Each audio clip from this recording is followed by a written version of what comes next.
दोस्तों, कभी आपने सोचा है कोई ऐसा भी आदमी होगा जो कुत्ते की तरह दिखने के लिए उस पर लाखों रुपए खर्च कर दे।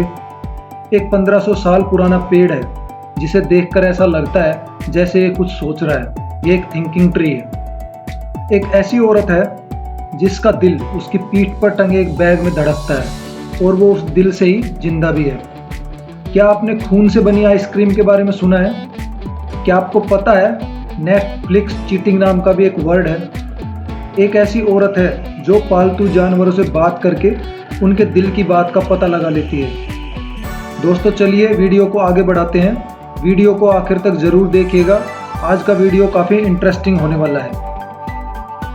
आपने इंसानों को ध्यान लगाते हुए या सोचते हुए ज़रूर देखा होगा, लेकिन हम बात कर रहे हैं एक ऐसे पेड़ की जो पिछले 1500 सालों से किसी सोच में डूबा हुआ है। जो भी इस पेड़ को देखता है वो बड़े ही आश्चर्य में पड़ जाता है।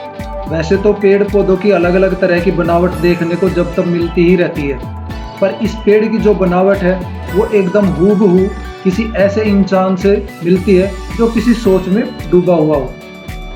दोस्तों, किसी किसी को बहुत ऑब्सेशन होता है अपने आप को कुछ अलग तरह से दिखाने का। आजकल इसके लिए लोग कितने ही अलग अलग तरीके भी अपनाते हैं। जापान में एक भाई साहब है जिनको अपने आप को कुत्ते की तरह बनाना था, यानी वो चाहते थे कि वो कुत्ते की तरह दिख पाए। इसके लिए उन्होंने लगभग 12 लाख रुपए भी खर्च किए। कुत्ते जैसा दिखने के लिए उन्होंने एक प्रोफेशनल कंपनी से एक ड्रेस बनवाई। इस ड्रेस को बनाने में 40 दिन लगे और फाइनली वो एक कुत्ते जैसे दिखने में कामयाब भी हो गए। ये कितना अजब गजब है, ये आप समझ सकते हैं। प्रकृति में सभी जंगली जीव जंतु एक दूसरे के दुश्मन होते हैं। कुछ तो एक दूसरे को मारकर खा भी जाते हैं। इसी तरह कुछ जीव जंतुओं को प्रकृति ने कुछ अलग ही तरह की स्किल्स या यूं कहें कि स्पेशल पावर्स भी दी हैं, जिससे वो खतरा आने पर अपनी रक्षा कर सकें। ऐसा ही ये कैटरपिलर है जो खतरा आने पर अपने आप को सांप की तरह दिखाने लगता है, जिससे वो अपने आप को बचा सके। ये स्पेशल पावर्स नेचर ने सबको नहीं दी है। दोस्तों, आपने आयरन मैन की फिल्में तो देखी ही होगी।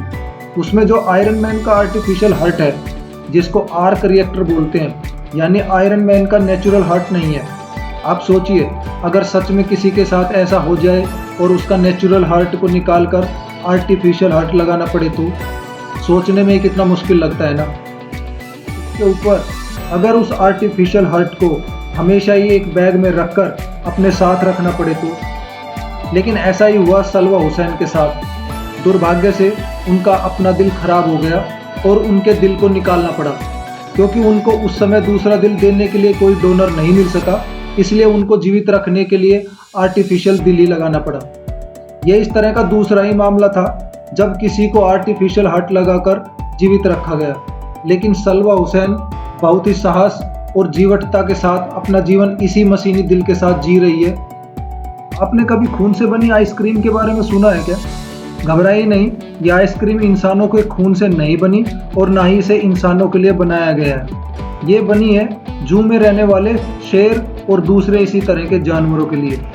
ऐसा इस साल की तरह ही 2013 में भी इंग्लैंड में बहुत ज़्यादा गर्मी पड़ी और जू में रहने वाले जानवरों को गर्मी से बचाने के लिए ऐसा करना पड़ा। जब नॉर्मल आइसक्रीम शेरों को दी गई तो उन्होंने इसमें कोई इंटरेस्ट ही नहीं लिया, तो उनको जानवरों के खून से बनी आइसक्रीम खिलानी पड़ी, जिसको शेरों ने बहुत पसंद किया और वो गर्मी से बच भी सके। वैसे आइसक्रीम सिर्फ शेरों के लिए ही नहीं बनवाई गई, बल्कि जू के बाकी जानवरों के लिए भी अलग अलग फ्लेवर की आइसक्रीम बनवाई गई थी। ये भाई साहब हैं रीनी डिनीज दा सिल्वा। ये बिल्कुल डेविल जैसे दिखते हैं। इनको डेविल का लुक इतना ज़्यादा अच्छा लगा कि इन्होंने ठान लिया कि ये एक दिन रियल लाइफ में डेविल लुक जैसा एकदम से अपना लुक बनाएंगे। फिर क्या था, ये रियल लाइफ डेविल बन गए। इनको ये लुक पाने में तकरीबन 48 लाख रुपए खर्च करने पड़े और ये पूरा लुक पाने में 14 साल का समय भी लगा। इनकी लगभग 80% बॉडी पर टैटू बने हुए हैं। इनकी जीभ है उसको 2 हिस्सों में काट दिया गया है। माथे पर 2 सींग उगवाए गए हैं। आई बॉल्स पर भी टैटू बनवाए गए हैं। स्टील के दांत भी इम्प्लांट करवाए गए हैं। इसके अलावा भी कई सारे बॉडी मॉडिफिकेशन किए गए। कई बार इनको चर्च वगैरह में घुसने नहीं दिया जाता, पर यह सब करने के बाद भी सेल्फ कॉन्फिडेंस में कोई कमी नहीं आई है। आजकल OTT जो वर्ड है वो बहुत ही कॉमन हो गया है। कई सारे OTT प्लेटफॉर्म्स जैसे नेटफ्लिक्स, अमेजन प्राइम और भी बहुत सारे पॉपुलर OTT प्लेटफॉर्म्स हम रेगुलर उनको यूज़ कर रहे हैं या कुछ ना कुछ उनके ऊपर हम देखते हैं। अब आपको OTT प्लेटफॉर्म से जन्मे एक नए वर्ड के बारे में बताते हैं जिसके बारे में शायद ही आपको पता हो। यह है नेटफ्लिक्स चीटिंग। अब आपको बताते हैं इसका मीनिंग क्या है। मान लीजिए आप रोजाना कोई भी वेब सीरीज या कोई OTT का शो किसी दोस्त, घर वाले या अपने पार्टनर के साथ देखते हैं, लेकिन कभी ऐसा हो आप अकेले ही उसका नेक्स्ट पार्ट देख लें बिना अपने दोस्त या अपने पार्टनर के। अगर आपने ऐसा किया तो ये नेटफ्लिक्स चीटिंग कहलाएगा और आपको नेटफ्लिक्स चीटिंग करने से बचना चाहिए। दुनिया में कई ऐसे लोग हुए हैं जिन्होंने अपनी इच्छा शक्ति से ऐसे करिश्मे किए हैं जिनके बारे में सोचकर इंसान दंग हो जाता है। लोगों को यकीन कर पाना मुश्किल हो जाता है कि वास्तव में कोई इंसान अपनी क्षमताओं से आगे बढ़कर ऐसा कैसे कर सकता है। आज हम आपको ऐसे एक महामानव के बारे में बताने जा रहे हैं जिन्होंने 48 साल से अपने एक हाथ को हवा में उठाया हुआ है। एक पल के लिए भी उन्होंने इसे नीचे नहीं किया। यूँ तो अमर भारती का नाम शायद बहुत कम लोग जानते होंगे, मगर उन्होंने आस्था और शांति के लिए जिस कार्य को किया है उसके बारे में पूरी दुनिया वाकिफ है। अमर भारती एक सन्यासी है जिन्होंने पिछले 48 साल से अपने एक हाथ को हवा में उठाया हुआ है।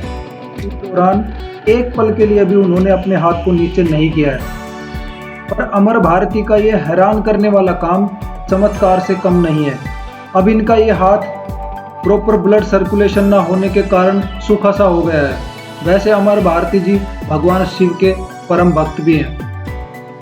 पृथ्वी पर बढ़ता हुआ प्लास्टिक हमारे जीवन में किस तरह से समस्या बनता जा रहा है ये हम सब जानते हैं। दुनिया में सब देशों में कूड़े के ढेर लगे हैं और इस ढेर में ज़्यादातर हिस्सा प्लास्टिक का ही है क्योंकि ये गलता ही नहीं है। इसी तरह से समुद्र में भी हजारों लाखों टन प्लास्टिक बहा दिया जाता है जिसने समुद्री जीवन को भी खतरे में डाल दिया है। लेकिन अब उम्मीद की एक किरण भी नजर आने लगी है। ऑस्ट्रेलिया के साइंटिस्ट ने एक ऐसे सुपर वर्म की खोज की है जो प्लास्टिक को खाता है। हो सकता है भविष्य में ये सुपर वर्म इन प्लास्टिक को खाकर इंसानों पर मंडरा रहे प्रदूषण के खतरे को कम भी कर दे। लेकिन ये आपकी और हमारी हम सब की जिम्मेदारी है कि हम अपने दैनिक जीवन में प्लास्टिक के प्रयोग को कम करके इसमें सहयोग करें। धरती पर खूबसूरत पेड़ पौधे, नदियाँ, समंदर और पहाड़ के अलावा करोड़ों प्रजातियों के जीव जंतु भी मौजूद हैं। इनमें से कुछ तो हमारे आसपास होते हैं, हम उनसे अच्छी तरह परिचित हैं, लेकिन कुछ ऐसे भी हैं जिनके बारे में हमने सुना भी नहीं है। एक ऐसा ही अनोखा कीड़ा है जिसका शरीर सोने चांदी की तरह साफ चमकदार है। यही कारण है इन्हें लिविंग ज्वेलरी भी कहा जाता है। सेंट्रल अमेरिका के जंगलों में पाया जाने वाला ये मेटेलिक बॉडी वाला कीड़ा अपने आप में बिल्कुल अलग है। क्रिस्टीना लिम्बाटा नाम के इस जीव को धरती पर पाए जाने वाले सबसे खूबसूरत कीड़ों की प्रजातियों में गिना जाता है। इसके शरीर पर बनी शेल किसी चमकीली धातु की तरह खूबसूरत होती है। ये इतनी क्लियर होती है कि आसपास की छवि भी इस सेल में देखी जा सकती है, यानी कि आप शीशे की तरह इसमें आप अपना चेहरा भी देख सकते हैं। आज आपको मिलाते हैं एक ऐसे इंसान से जो जानवरों से बात करती है, उनकी दिल की बात को समझती है और उनके मालिक को बताती है। ये है निकी वास्कोनेज, जो कि फिलाडेल्फिया अमेरिका की रहने वाली है। पहले ये प्रॉपर्टी के मामलों की लॉयर थी, फिर इन्होंने सितंबर 2020 में रिसर्च करना शुरू किया कि जानवरों से बात कैसे की जाए। फिर इन्होंने सितंबर 2021 में अपनी लॉयर की नौकरी छोड़ दी और एनिमल साइकोलॉजिस्ट बन गई। वो रोज 2 सेशन लेती हैं और एक सेशन 1 घंटे का होता है। वो एक सेशन में $350 चार्ज करती है। उनका ये बिजनेस बहुत अच्छा चल रहा है। वो कहती है जब पहले वो नौकरी करती थी तब उनके पास समय की बहुत कमी होती थी, पर वो अब अपनी लाइफ काफ़ी अच्छे से एंजॉय करती है। वैसे तो वो ये भी क्लेम करती है कि जो पेट मर चुके हैं वो उनसे भी बात कर सकती है और आधे से ज़्यादा उनसे संपर्क करने वाले लोग अपने मरे हुए पेट के दिल की बात को जानना चाहते हैं। मगर अगर आपका भी कोई पेट है और आपको भी उसके दिल की बात जाननी है तो आप निकी से संपर्क कर सकते हैं। दोस्तों, जैसे आपने हॉलीवुड इंग्लिश फिल्मों के लिए, बॉलीवुड हिंदी फिल्मों के लिए और कॉलीवुड नाम का वर्ड दक्षिण भारतीय फिल्मों के लिए एक कॉमन वर्ड की जैसे ही सुना है, वैसे ही पाकिस्तान की फिल्म इंडस्ट्री को क्या कहते हैं क्या आपको पता है इसके बारे में? तो चलिए आपको बताते हैं इसके बारे में। पाकिस्तानी फिल्म इंडस्ट्री को लॉलीवुड कहते हैं। ये एक ऑफिशियल वर्ड है पाकिस्तानी फिल्म इंडस्ट्री के लिए, और ये आप विकिपीडिया पर भी पढ़ सकते हैं। दोस्तों, वीडियो को आखिर तक देखने के लिए आपका धन्यवाद। उम्मीद है वीडियो आपको पसंद आया होगा।